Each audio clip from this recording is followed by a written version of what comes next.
সংবাদ সবাইকে স্বাগত জানাচ্ছি। আমি ফিরোজ তোহা। শুরুতেই সংবাদ শিরোনাম। বাংলাদেশের সর্বশেষ গুরুত্বপূর্ণ আপডেট সংবাদে আপনাকে স্বাগত। শুরুতেই সংবাদ শিরোনাম, পরে বিস্তারিত। শুরুতেই জানিয়ে দিব, দেশে ফিরে বিচারের মুখোমুখি হচ্ছেন হাসিনা, জানালেন শেখ হাসিনার ছেলে সজীব ওয়াজেদ জয়। ছাত্র জনতার গণ আন্দোলনের মুখে পদত্যাগ করে দেশ ছেড়ে ভারতে পালিয়ে গিয়েছেন সাবেক প্রধানমন্ত্রী শেখ হাসিনা। বর্তমানে ভারতেই অবস্থান করছেন তিনি। বার্তা সংস্থা রয়টার্সকে দেওয়া সাক্ষাৎকারে শেখ হাসিনার ছেলে সজীব ওয়াজেদ জয় তার মায়ের দেশে ফেরা নিয়ে কথা বলেছেন। যুক্তরাষ্ট্রের ওয়াশিংটন ডিসি থেকে বর্তমান বার্তা সংস্থা রয়টার্সকে সাক্ষাৎ দেন জয়। তিনি বুধবার 25শে সেপ্টেম্বর তার এই সাক্ষাৎকার প্রকাশ করেছেন। সাক্ষাৎকারে তিনি বলেছেন, যে কোনো সময় দেশে ফিরতে প্রস্তুত শেখ হাসিনা। তিনি দেশে ফিরে বিচারের মুখোমুখি হওয়ার জন্য প্রস্তুত বলে জানিয়েছেন জয়। এরপর জানিয়ে দেব, বিএনপির জাতীয় স্থায়ী কমিটির বৈঠকে যে সিদ্ধান্ত এলো। বিএনপির সর্বোচ্চ নীতি নির্ধারণী ফোরাম জাতীয় স্থায়ী কমিটির বৈঠক সোমবার রাতে অনুষ্ঠিত হয়েছে। বৈঠকে সমসাময়িক রাজনৈতিক বিষয় নিয়ে আলোচনার উপর গুরুত্ব আরোপ করা হয়েছে। এদিকে ভারত শুধু স্বৈরাচার হাসিনার সঙ্গেই বন্ধুত্ব চায় বললেন বিএনপির জাতীয় স্থায়ী কমিটির সদস্য এবং সিনিয়র যুগ্ম মহাসচিব অ্যাডভোকেট রুহুল কবির রিজভী।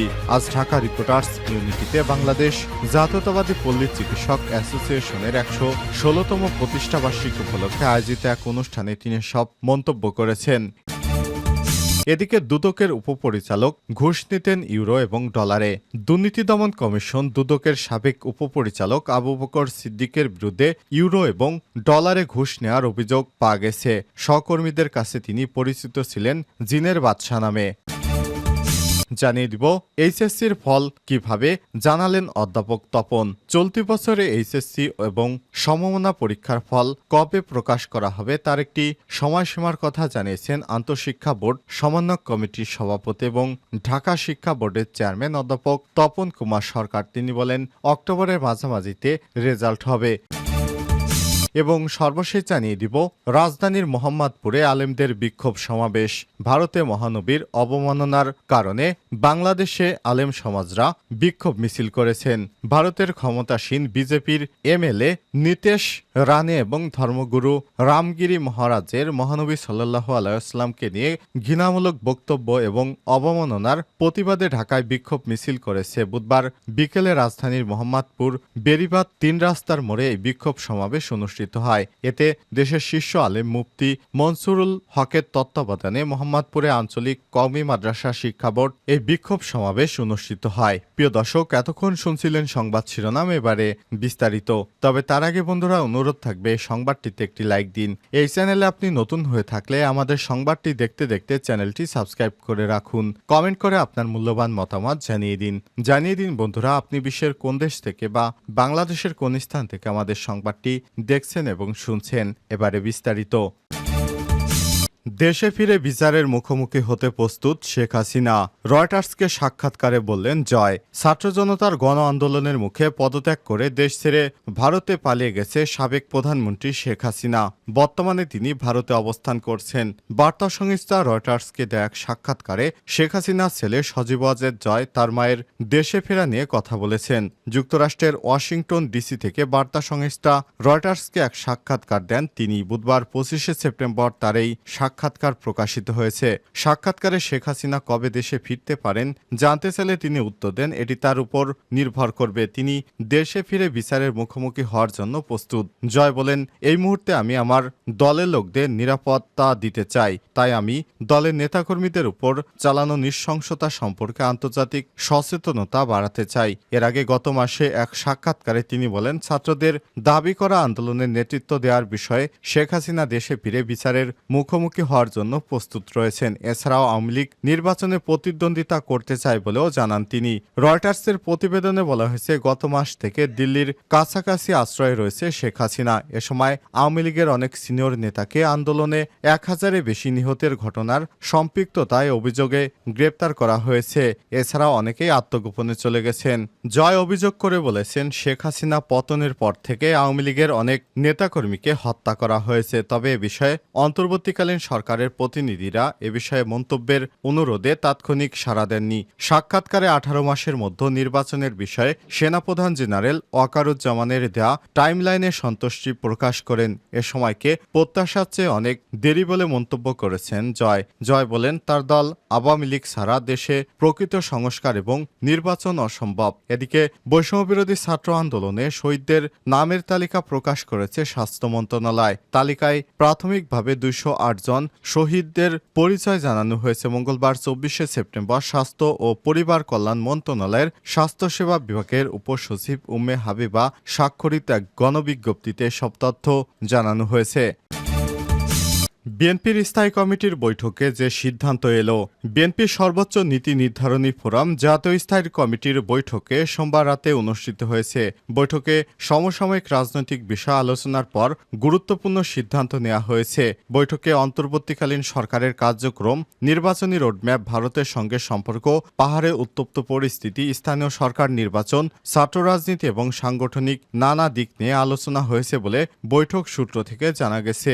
বিশ্ববিদ্যালয় ছাত্র রাজনীতি বন্ধের যে প্রক্রিয়া শুরু হয়েছে সেটি বিপক্ষে অবস্থান নেবে বিএনপি। শিক্ষা প্রতিষ্ঠানে ছাত্র রাজনীতি বন্ধ নয়, বরং ক্যাম্পাসে ইতিবাচক রাজনীতির ধারা চালু করতে চায় দলটি। কারণ হিসেবে দলটি বলছে, বেশ কয়েক বছর যাবৎ দেখা গেছে যেখানে ছাত্র আন্দোলন নেই সেখানে অরাজকতা বেশি হয়েছে।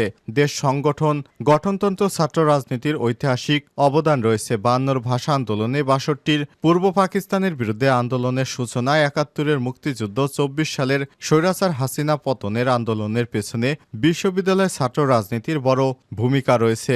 নির্ভরযোগ্য সূত্র বলছে, বিএনপির সর্বোচ্চ নীতি নির্ধারণী স্থায়ী কমিটির বৈঠকে এসব বিষয় নিয়ে বিস্তারিত আলোচনা হয়েছে। সোমবার রাতে রাজধানীর গুলশানে বিএনপির চেয়ারপারসনের রাজনৈতিক কার্যালয়ে রাত 8টা 35 এই বৈঠক শুরু হয়। 2.5 ঘণ্টা ব্যাপী এই বৈঠকে লন্ডন থেকে ভার্চুয়ালি যোগ দিয়ে সভাপতিত্ব করেন বিএনপির ভারপ্রাপ্ত চেয়ারম্যান তারেক রহমান। বৈঠকে আরও উপস্থিত ছিলেন স্থায়ী কমিটির সদস্য ডক্টর খন্দকার মোশাররফ হোসেন, ব্যারিস্টার জমির উদ্দিন সরকার, মির্জা আব্বাস, ডক্টর আব্দুল মঈন খান, নজরুল ইসলাম খান ভার্চুয়ালি, মির্জা ফখরুল ইসলাম আলমগীর, আমির খসরু মাহমুদ চৌধুরী ভার্চুয়ালি, সালাউদ্দিন আহমেদ, ইকবাল হাসান মাহমুদ টুকু ভার্চুয়ালি, মেজর অবসরপ্রাপ্ত হাফিজউদ্দিন আহমেদ ও ডাক্তার এজেডএম জাহিদ হোসেন।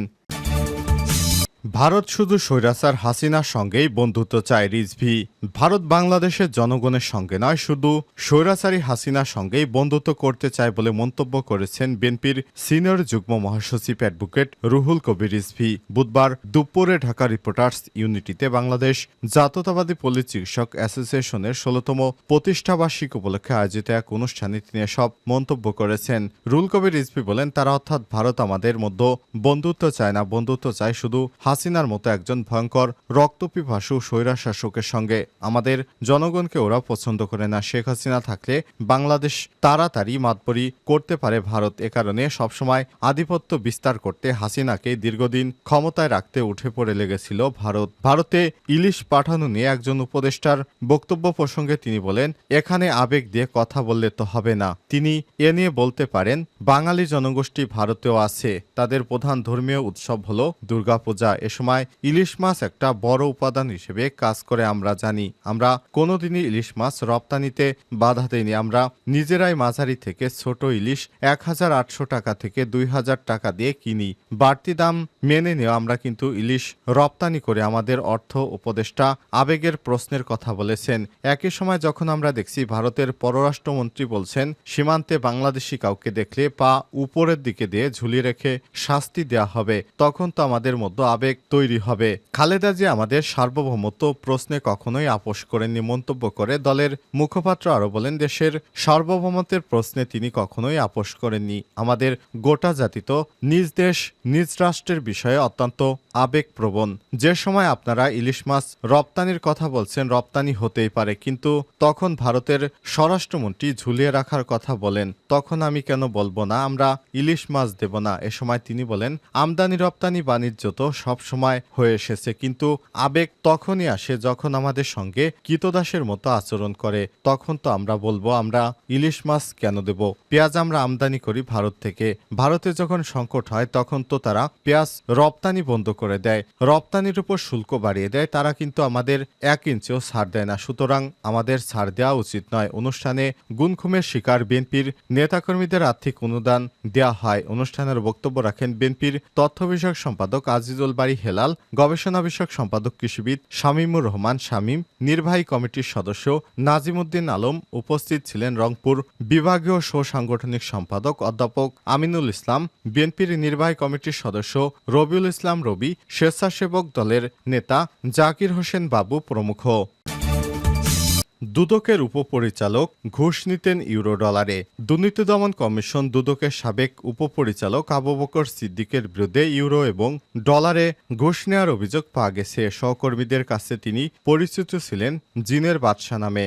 জানা গেছে বিলুপ্ত দুর্নীতি দমন ব্যুরোতে স্টেনোগ্রাফার হিসেবে চাকরি জীবন শুরু করেন আবু বকর সিদ্দিক। পর্যায়ক্রমে হন দুর্নীতি দমন কমিশন দুদকের উপপরিচালক। তার এই পদোন্নতির পেছনে রয়েছে রাজনৈতিক পৃষ্ঠপোষকতা।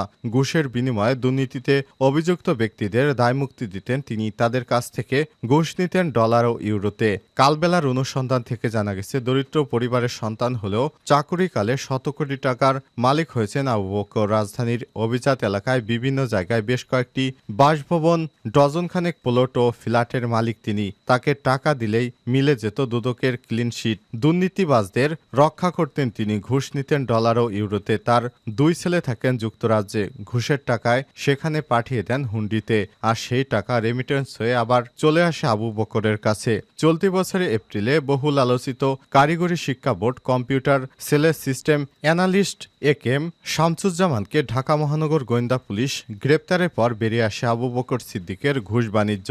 পুলিশের জিজ্ঞাসাবাদে শামসুজ্জামান জানিয়েছেন তার বিরুদ্ধে দুদকে থাকা অনুসন্ধান কর্মকর্তা পরিবর্তনের কথা বলে আবু বকর দাবি করেন 60 লাখ টাকা। ওই টাকা দিয়ে আবু বকরের বাসায় গেলে তিনি টাকা গ্রহণে অস্বীকৃতি জানিয়ে বলেন সেগুলো ডলার বা ইউরো করে নিয়ে আসতে। শামসুজ্জামান বাধ্য হয়ে ডলারে কনভার্ট করে 60 লক্ষ টাকা দেন আবু বকরকে। চাঞ্চল্যকর এসব তথ্য প্রকাশ হওয়ার পর তার ঘুষ দুর্নীতির বিষয়ে তদন্ত চালিয়ে যাচ্ছে দুদক। বেশ কিছুদিন আগে একজন পরিচালককে তার বিষয়ে তদন্ত কর্মকর্তা নিয়োগ দেওয়া হয়েছে। আবু বকর সহকর্মীদের সঙ্গে কথা বলে জানা গেছে দুদকে তদবির বাণিজ্য সিন্ডিকেটের অন্যতম মূল হোতা ছিলেন আবু বকর। তিনি দুর্নীতিবাজদের রক্ষক হিসেবে কাজ করতেন।